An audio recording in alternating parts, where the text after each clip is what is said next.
खुलुमबाय बड'लेण्ड रादाब नायगिरि बयनिसिमबो फुंबिलिनि गोजोन हामलायथि बावहरबाय। दिनै 7 एप्रिल 2025 इं मायथाइनि सानसेनि फान्जामुथियाव थानाय राशिफोरखौ फरायथिनो लाबाय। मेष राशि देहायारि हेंथा जानो हागौ, सांग्रां थानांगोन, साना मोजां गाज्रिनि गेजेराव। वृष राशि बारलांनाय समनि सोमोन्दोआ गोसोखौ दुखु होगोन, बायदिसिना साननाय फैगोन, उसुखुथु थाथेर हायि जागोन। मिथुन राशि नखरनि जेंनाया जोबस्रांलांनायनि लामायाव फैगोन, नाजानायनि फिथाइ मोनगोन, सुखु गोजोननि सान। कर्कट राशि फरायनायाव मुं गोसारगोन, गावनि थांखियाव दावगानो हागोन, बिमा बिफानि साननायखौ जाफुंहोनो बोलो मोनगोन।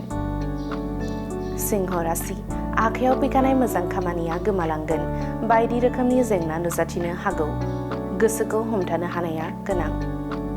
कन्या राशि देहायारि गोसोआरि जेंनाजों भुगिनांनो हागौ, हरखाबै लोरबां जालांगोन, गाज्रि सान। तुला राशि हान्थिनायाव हेंथा फैनो हागौ, जाब्रबथाय जानो हागौ, गोजान लामा दावबायनायनिफ्राय गोजानाव थानांगोन। वृश्चिक राशि नखरनि दावराव दावसिया जोबस्रांलांगोन, बयजोंबो गोरोबनानै सोलिनो हागोन, गाहाम सान। धनु राशि गाज्रि खामानि मावफ्लांगोन, गोसोखौ हमथानानै सोलिनांगोन, बायदि जेंनाजों मोगा मोगि जागोन। मकर राशि दाय मावनानै साजा मोनजानो गिगोन, गोसोआव गोजोन गैयै जागोन, गाज्रि सान। कुम्भ राशि बिनानावनि लुबैनाय साननायफोरखौ जाफुंहोनो हागोन, गोसोआव गोजोननाय मोनगोन, साना गोजोनै बारलांगोन। मीन राशि सिखिरि सुबुंफोरनि खोथा खोनासंनो गोनां जागोन, बायदि रोखोमनि राव बाहायजागोन, जेंना गोनां सान। दिनैनि राशि फरायथिनाया एसेनोसै। बेजों लोगोसेनो दिनैनि साना बुहुमनि साफ्रोमबो सुबुंफोरनि थाखाय गाहाम जाथों, बेनि थाखाय बड'लेण्ड रादाब नखरनि जानानै इसोरनि खाथियाव आरज गाबनाय थाबाय। गोजोन्थों।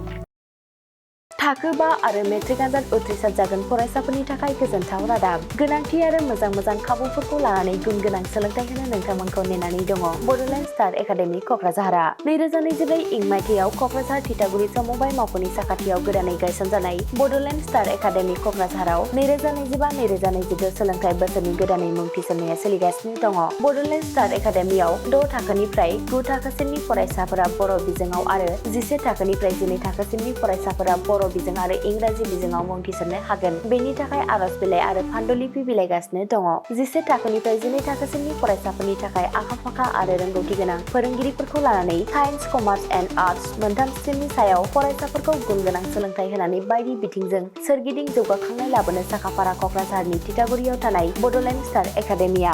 बड'लेण्ड स्टार एकाडेमियाव मुं थिसननोब्ला बाङाइ बेसेनाव मुं थिसननायनि गेजेरजोंनो फरायसाफोरा गाहायाव होनाय माखासे खाबुफोरखौ मोननो हागोन। इंराजि सोलोंनायनि खाबु, साखोन-सिखोन थाखो खथा, बिजाब बाख्रि, BPL थाखोनि फरायसा फरायसुलिफोरनि मुं थिसननायाव 20% मासुल रेहाय होनाय। बेजों लोगोसेनो नोंथांमोनहा JEE नीट आनजादनि थाखाय बेसेन नाङै फोरोंथाय, मान्थलि मक टेस्ट, जिउ राहा दानाय, बायदि गियानलु आयदाफोरनि उफ्रा सोलोंफारिफोरनि खाबुफोरखौ मोननो हागोन। हौवासा आरो हिन्जावसाफोरनि थाखाय मुलाम्फा गोनां मोजां जामुं आरो मोजां थाग्रा खथानि खाबु गोनां हस्टेलनि खाबुफोरखौबो मोननो हागोन। बिदिब्ला गोबाव खालामाजासे नोंथाङाबो बड'लेण्ड स्टार एकाडेमियाव थाबैनो मुं थिसननायनि थाखाय सुलाद लादो।